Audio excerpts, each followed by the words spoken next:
Jour 1.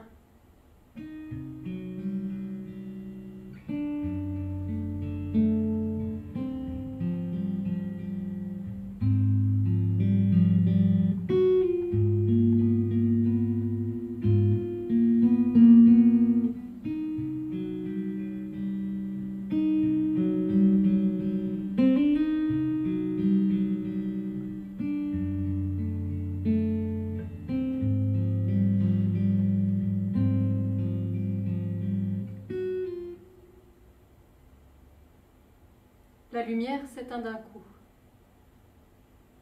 Sans grésillement, ni aucune sorte d'hésitation, le salon passe du jaune au noir. Je pose mon livre, puis étends le bras. Par réflexe, plus que par optimisme, j'appuie sur le bouton de la lampe de chevet.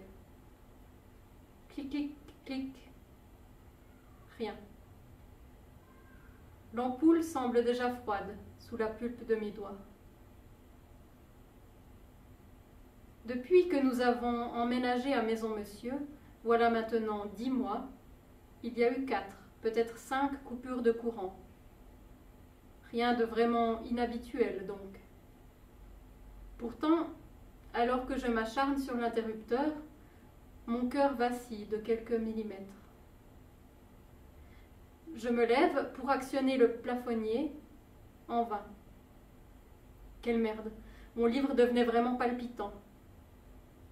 Je sors mon téléphone portable, sélectionne la fonction lampe de poche et me dirige vers l'entrée.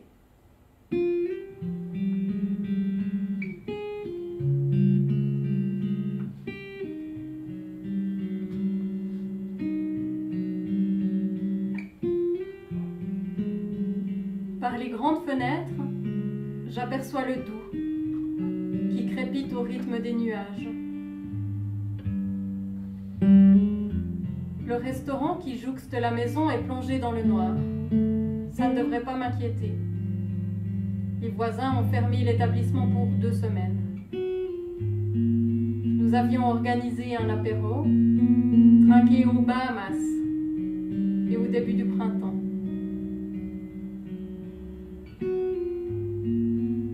Une sensation de froid m'envahit.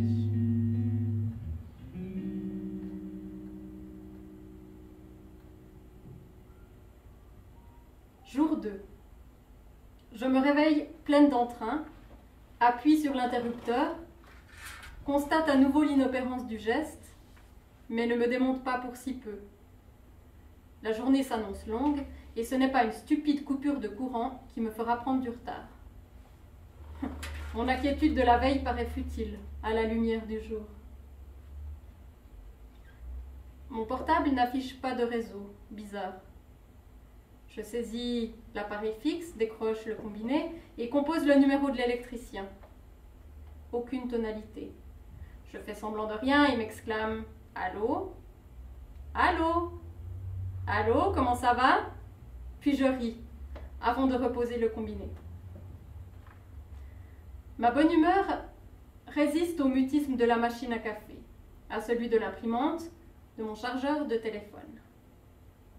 Elle cède lorsque j'ouvre le frigo. Éponger le centimètre d'eau stagnante me met en rogne. Cette coupure généralisée tombe au pire moment.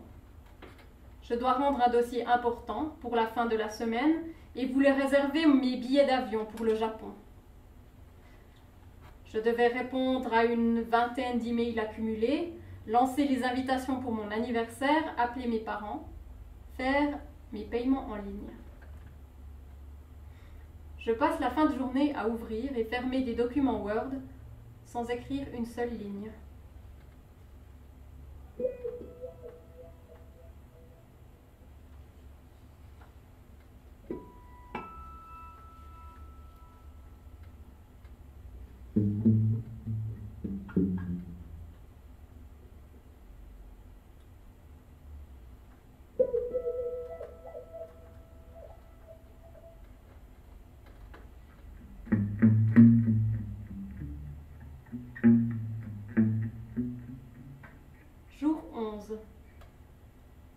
J'ai d'étranges hallucinations auditives. J'entends mon portable vibrer, la sonnette de l'entrée retentir. Je perçois des pas dans l'escalier et me précipite à la cuisine quand la bouilloire se met à siffler dans mon imaginaire.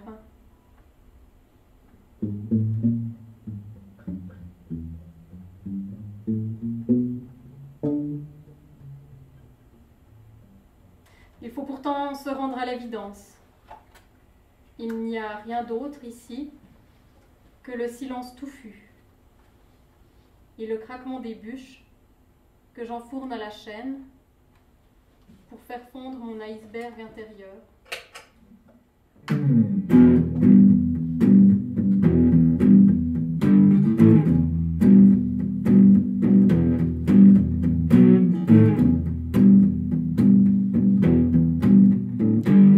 Jour 12. J'avais des a priori sur la fin du monde. Sans doute inspiré des films catastrophes de mon adolescence. Elle ne pouvait survenir qu'à New York, de nuit, et va savoir pourquoi, le week-end.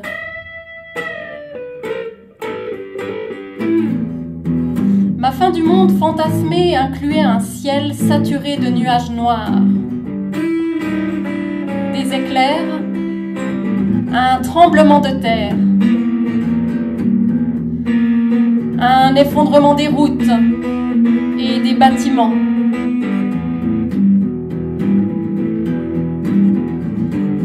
Des cris,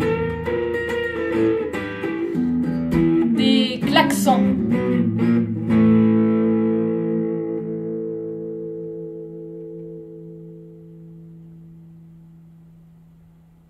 Ici, tout semble paisible. Les 5 bâtiments qui forment le hameau de Maison Monsieur, et dont 2 seulement sont occupés, tiennent parfaitement debout. La route, quoique déserte, serpente toujours en contre-haut. La forêt qui enrobe mon univers commence à verdir. Le doux est à peine froissé par le vent. Le ciel est saupoudré de nuages. Aurais-je tout inventé ?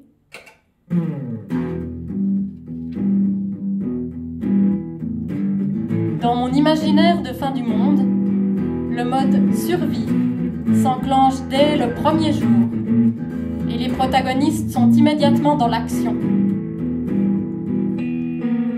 Ils et elles échafaudent des plans pour réunir assez de vivres et tenir un siège. Ils et elles sillonnent le pays en voiture pour contempler l'étendue des dégâts ou pour fuir une épidémie mortelle. Tout cela est filmé dans des plans larges et étonnamment esthétiques.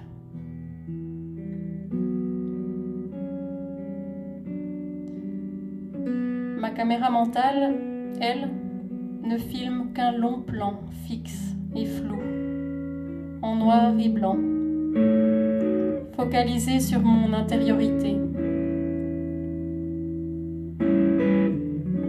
L'angoisse, quand tombe la nuit, mon estomac enroulé sur lui-même, mes mains qui tremblent,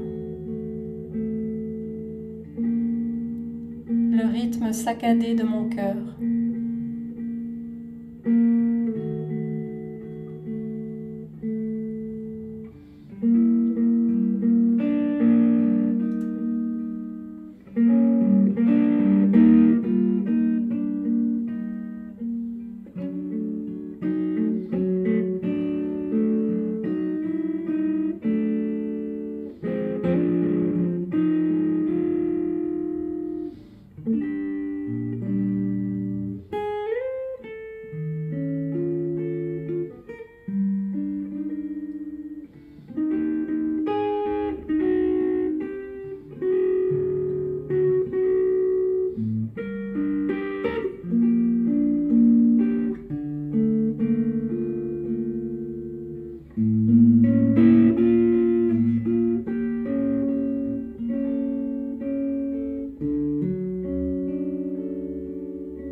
Mes pas me mènent toujours au même endroit. Je longe la route principale, côté suisse, traverse la frontière à l'Arras, retourne en sens inverse, de l'autre côté du Doubs, côté France. Je passe l'Étang, la Presqu'île, le Pierrier, les 2 îlots et m'arrête à la Guêpe.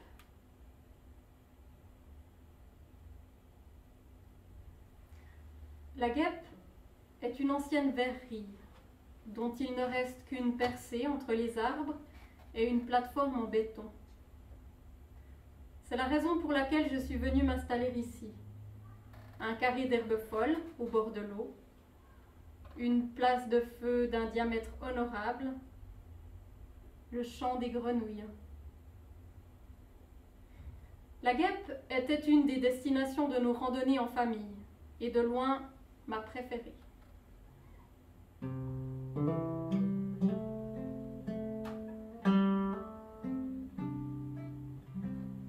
Lorsqu'on m'a proposé, en séance de thérapie, d'imaginer un lieu refuge,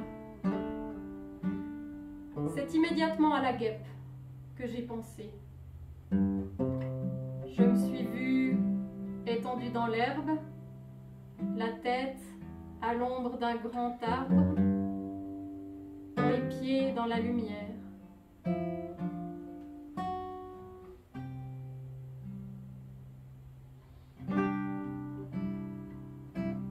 Nous avions campé à la Guêpe, toi et moi, il y a quelques années. Rêvons du jour où peut-être nous pourrions nous installer plus durablement dans les alentours.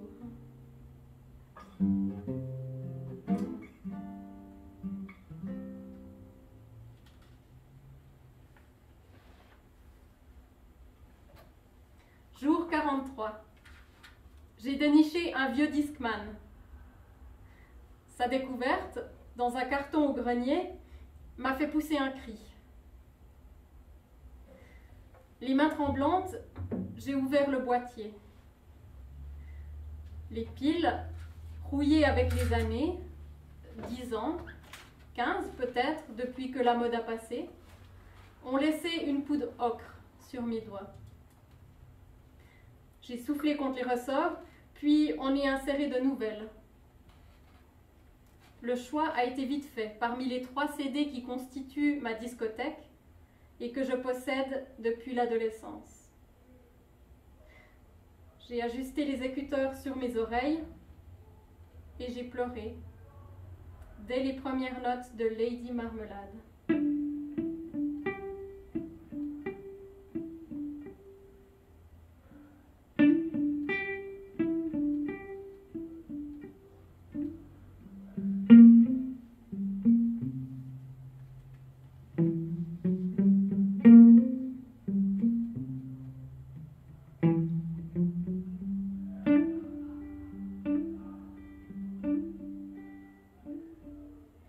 Jour 45.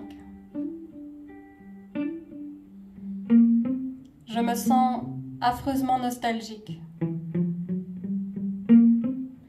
C'est l'effet Moulin Rouge. L'impression trompeuse que rien n'a changé. J'ai des envies d'avant.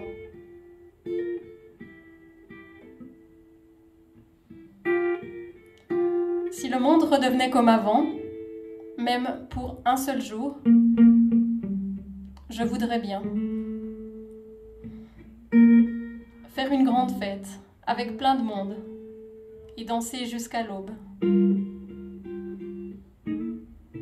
Allumer toutes les lampes de la maison, sortir et contempler le résultat depuis la rive opposée. Prendre une interminable douche brûlante. Commander une pizza. Monter dans un train. Entendre ta voix. Aller au cinéma. Manger un yogourt châtaignes, de préférence. Me balader en ville, de nuit. Recevoir une vidéo marrante par email.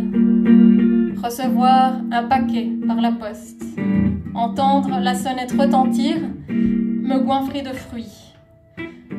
J'aurais préféré ne jamais mettre la main sur ce vieux Discman.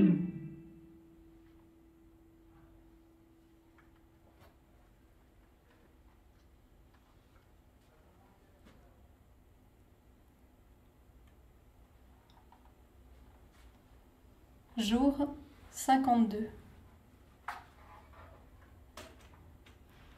Le soir, au crépuscule, j'aime me rendre sur la presqu'île toute proche, qui s'avance sur le Doubs et le scinde en deux. L'herbe y est d'une couleur incroyable. Elle sent la menthe poivrée. Je m'allonge au centre et mets en pratique ce que mon prof de théâtre nommait des exercices de beauté.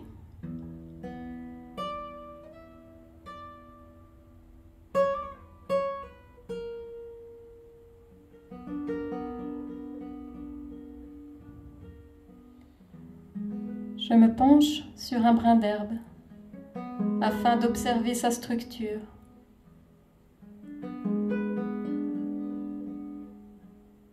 Je tente de discerner 5 odeurs différentes.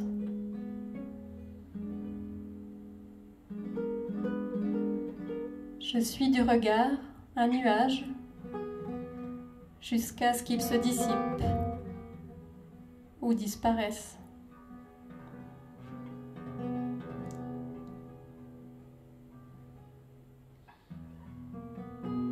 Je ferme les yeux et m'imagine être un milan, planant au-dessus de l'eau, ou un arbre, muant au fil des saisons, ou un papillon émergeant de sa chrysalide.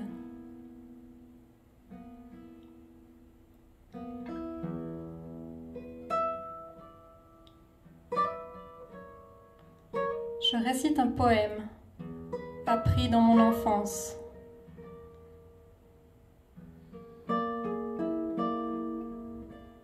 Je trace des caractères imaginaires du bout de l'index.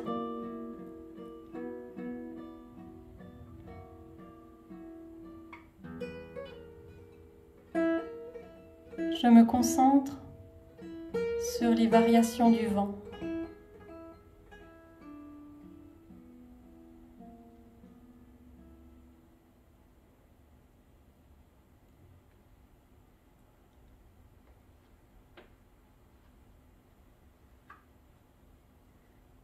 J'imagine que chaque personne vit la fin du monde différemment.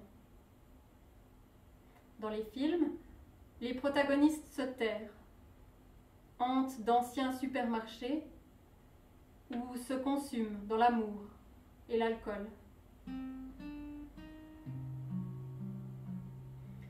Moi, je tente maladroitement de faire pousser des tomates, de prendre soin de 2 poules, de pêcher.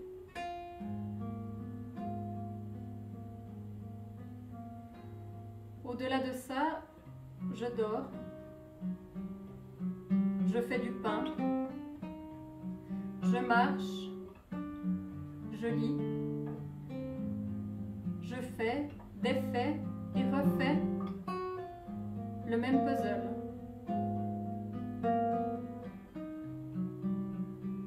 À le dire comme ça, s'il n'y avait pas ce poids qui m'oppresse la poitrine en permanence,